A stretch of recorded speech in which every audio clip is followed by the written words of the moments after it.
Ka-express, ramdam ng buong basketball community na may kulang sa Gilas Pilipinas sa second window ng 2027 FIBA World Cup Asian Qualifiers. Hindi ito simpleng pagkawalan ng isang player sa rotation. Para sa maraming fans at observers, ang pagkawala ni Kai Sotto ay parang pagkawala ng isang import-level presence sa loob ng court.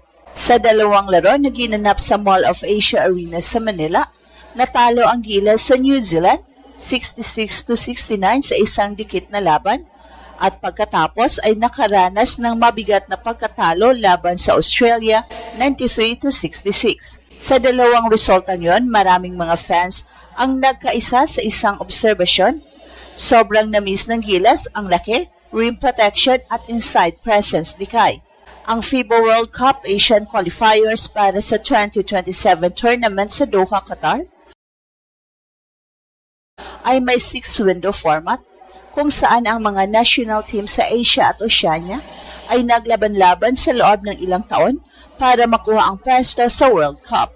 Ang bawat window ay may 2 laro at mahalaga ang bawat panalo dahil ito ang magtatakda kung sino ang aangat sa standings. Sa Group B ng qualifiers, kasama ng Gilas ang New Zealand, Australia at Guam.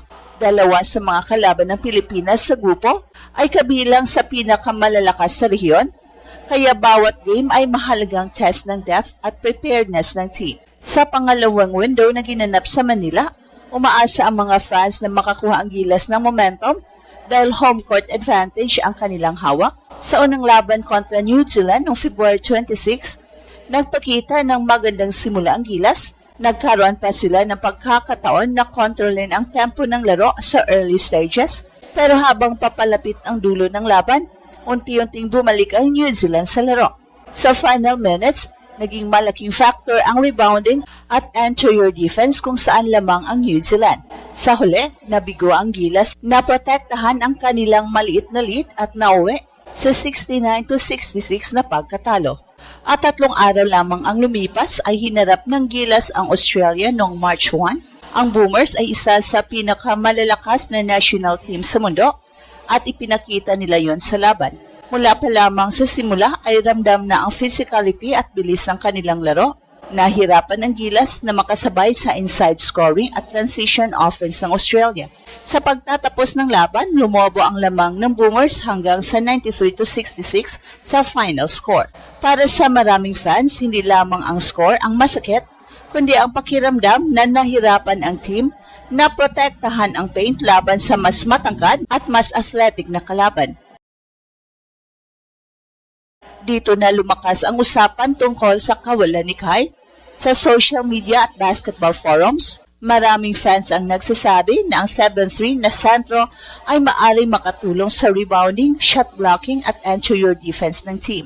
Hindi ito nangangahulugan na kulang ang effort ng mga naglaro sa Gilas.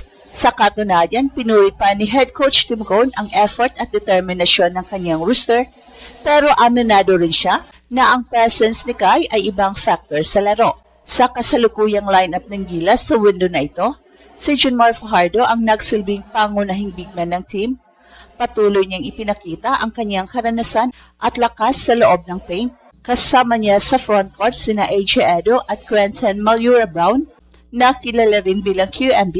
Si AJ ay nagbigay ng defensive versatility habang si QMB naman ay nagdala ng energy at hustle sa ilalim ng ring. Samantala, ang naturalized player na si Justin Brownlee ang naging pangunahing scorer at leader ng team. Nagpakita ng consistent offense at veteran composure sa dalawang laro. Sa kabila ng contributions ng mga players na ito, marami pa ring mga fans ang nagbanggit na may kakaibang epekto si Kai kapag nasa court siya. Dahil sa kanyang height at wingspan, nagiging natural rim protector siya na kayang baguhin ang shot selection ng kalaban. Kahit hindi siya direktang mag-block ng shot, ang kanyang presence sa ilalim ay nagpapabagal sa penetration ng opposing guards at forwards. Ito ang uri ng defensive presence na mahirap palitan. Sa kasalukuyan, si Kai ay naglalaro sa Japan B-League para sa Koshigaya Alphas. Ayon sa kanyang recent statistics, nag-average si Kai ng humigit kumulang 11 points and 9 rebounds bawat laro. Ipinapakita nito na patuloy ang kanyang development sa international level. Pero sa panahon ng second window, pinili niyang mag-focus sa kanyang health at recovery, isang desisyon na nirerespeto ng coaching staff ng Gilas. At si Coach Tim mismo ang nagsabi na malinaw ang impact ni Kai sa team kapag siya ay available. Ayon sa kanya, si Kai ay another factor without a doubt, pero hindi nila maaring pilitin ang sitwasyon. Sa halip, ginagamit nila ang pagkakataong ito upang matuto at mag-adjust ang natitirang players sa roster. Para sa coaching staff, mahalagang bahagi ng qualifiers ang ganitong experience dahil dito nasusubok ang adaptability ng team. Sa kabila ng dalawang sunod-sunod na pagkatalo, nananatiling stable ang global ranking ng Pilipinas sa number 36 sa FIBA rankings. Sa Asia, malakas pa rin ang competition mula sa mga bansa tulad ng Japan, Iran at China. Ang Japan ay kasalukuyang kabilang sa top team sa rehiyon, kabilang ang China at Iran ay patuloy na nag-develop ng kanilang national programs. At para sa Gilas, mahalaga ang bawat window upang manatiling competitive laban sa mga bansang ito. Ang format ng qualifiers ay nagbibigay pa rin ng pagkakataon sa Gilas na makabawi. Ang top team sa bawat grupo ay nag-advance sa susunod na phase ng competition. So ibig sabihin, kahit may early setbacks, may oras pa ang Pilipinas upang bumawi sa standings. Pero upang mangyari ito, kailangan nilang makakuha ng mahalagang panalo sa mga susunod na windows. Ang susunod na malaking hamon para sa Gilas ay darating sa third window sa July. Sa pagkakataong ito, hindi na sila maglalaro sa harap ng home crowd dahil parehong away games ang kanilang haharapin laban sa New Zealand at Australia. Ang rematch laban sa dalawang teams na ito ay magiging mahalagang pagkakataon upang ipakita kung gaano kalaki ang improvement ng squad mula sa window 2.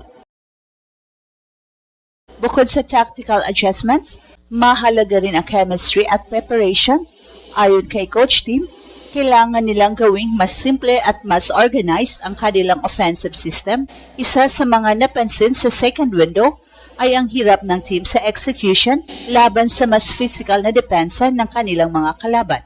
Kapag mas malinaw ang spacing at ball movement, mas magiging epektibo ang kanilang scoring options. Kung ang mga aral mula sa second window ay magagamit bilang motibasyon, posible na ang susunod na kabanata ng kanilang campaign ay mas magiging matagumpay. Sa ngayon, nananatili ang pag-asa at paniniwala na sa tamang paghahanda at buong roster, kayang bumawi ng Gilas sa kanilang landas patungo sa 2027 FIBA World Cup. At eto ang Express Central kung saan bawat kwento ginulat ang mundo. Don't forget to like and subscribe.